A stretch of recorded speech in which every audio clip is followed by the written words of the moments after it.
मैं रमेश सिंह काका, पूर्व ब्लॉक प्रमुख परदहा, वर्तमान प्रमुख पति परदहा, मूल रूप से कैथौली गांव, पोस्ट कुसमौर, थाना सराय लखनसी, जनपद मऊ का मूल निवासी हूं।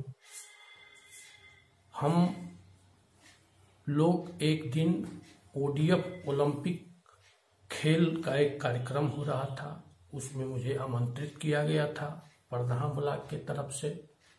ग्राम रैकवाड़ी में यह व्यवस्था सुनिश्चित की गई थी।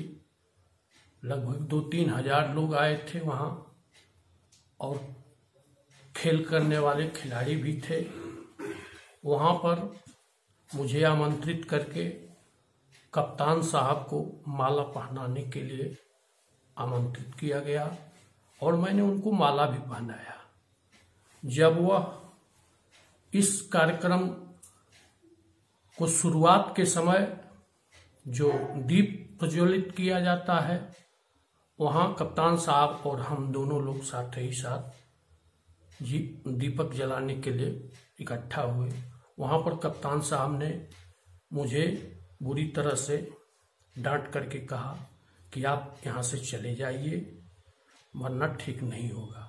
आप घबराइए नहीं, बहुत जल्द आपको हम भीतर भेजने वाले हैं। मौके पर सीओ और जो इंस्पेक्टर लगे हुए थे उनसे भी कहे कि इनको उठा करके भीतर करो, मेरे पास ले आओ। उस दिन इस बात को मैं नजरअंदाज करके किसी तरह से वहां से हम निकल लिए, चले आए। मैं ये नहीं सोचता था कि मेरे साथ इस तरह का व्यवहार होगा। कुछ दिन के बाद, 15-20 दिन या 1 महीने के बाद, एक घटना घट गई बढ़ुआ गोदाम में। और उस घटना में जबकि मैं केवल सुबह से शाम तक एक ही कार्यक्रम, किसी के मरने में, किसी की शादी में, किसी के विवाह में जाना आना लगा रहता था, हमेशा हम वहां मौजूद रहे। हमें नहीं मालूम हुआ कि इस घटना में मुझे मुलजिम बनाया जा रहा है।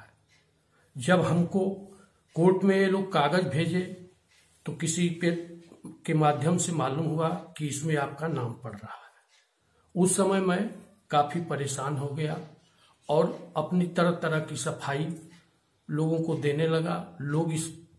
यह बात लोगों को पच भी नहीं रही है कि इस तरह से मेरे साथ क्यों हो रहा है। उसके बाद मैं सुशील सिंह विधायक जी से मिलने के लिए उनके आवास पर गया। मालूम हुआ कि वहां नहीं है, वह चंदौली अपने महिंद्रा एजेंसी पर मिलेंगे। उनसे हमारी बात हुई, उन्होंने वहीं बुलाया, मेरी मुलाकात भी हुई। वह 10 तारीख थी और करीब करीब 3:30 बजे। वहां से वापसी के बाद हम लोग, हमारे साथ अरविंद सिंह भी थे, 10-15 लोग भी थे और हम लोग बनारस आकर के रुक गए। ये मालूम हुआ कि चंचल सिंह एमएनसी की आजी जो है मर गई है। तो हम लोग उनका दरवाजे करने के लिए अपने साथ सारे लोगों को लेकर के गए और करीब 11 बजे से 4:30 बजे तक उनके आवास पर हम लोग बैठे रहे, चाय पिए, नाश्ता किए, सांत्वना दिए। उसके बाद वापसी हम लोगों की हुई।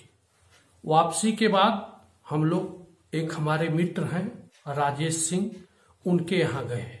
वहां पर भी करीब हम 5:30 बजे तक, 6 बजे तक उनके आवास पर रहे। वहां भी सीसी फुटेज लगे हैं, एमएलसी साहब के यहाँ भी सीसी फुटेज लगे हैं। उसके बाद एक घटना उसी दिन की है, जो क्या नाम है, धीरज सिंह नेपाल की हत्या हो गई। हत्या के समय वहां पर हम लोगों को, हमको और अरविंद सिंह को कप्तान साहब के कथनानुसार उपस्थित दिखाया जा रहा है, जबकि इस घटना से हम लोगों का कोई संबंध नहीं है, सारासार निराधार है। सोचने वाली बात यह है कि 5:30 बजे हम अजय सिंह के सीसी फुटेज कैमरे में, राजेश सिंह के सीसी फुटेज कैमरे में हैं और 6 बजे कुछ अज्ञात बदमाश जाकर के उनके मकान पर चाय पिए हैं खाना नाश्ता किए हैं और उसके बाद 6:30 बजे के करीब वहां उनको गोली मारी गई है।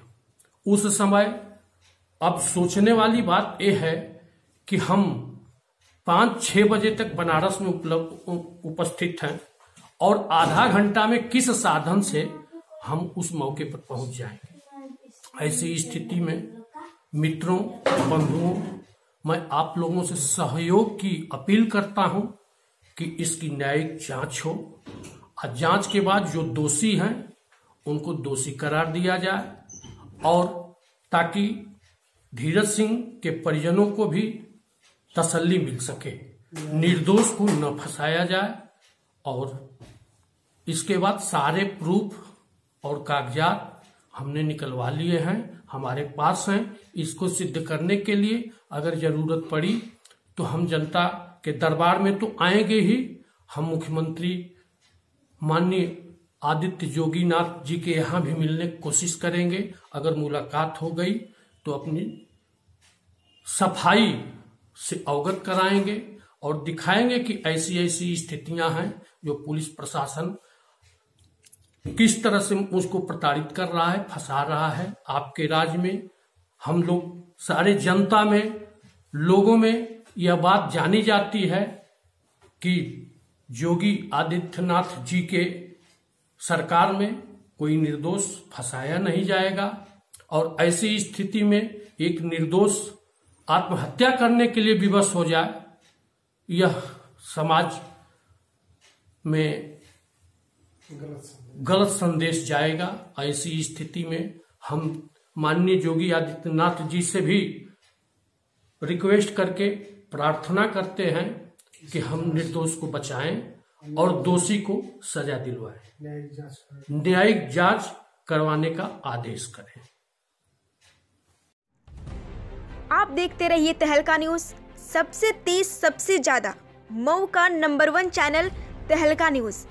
सिर्फ खबर ही नहीं, भरोसा भी।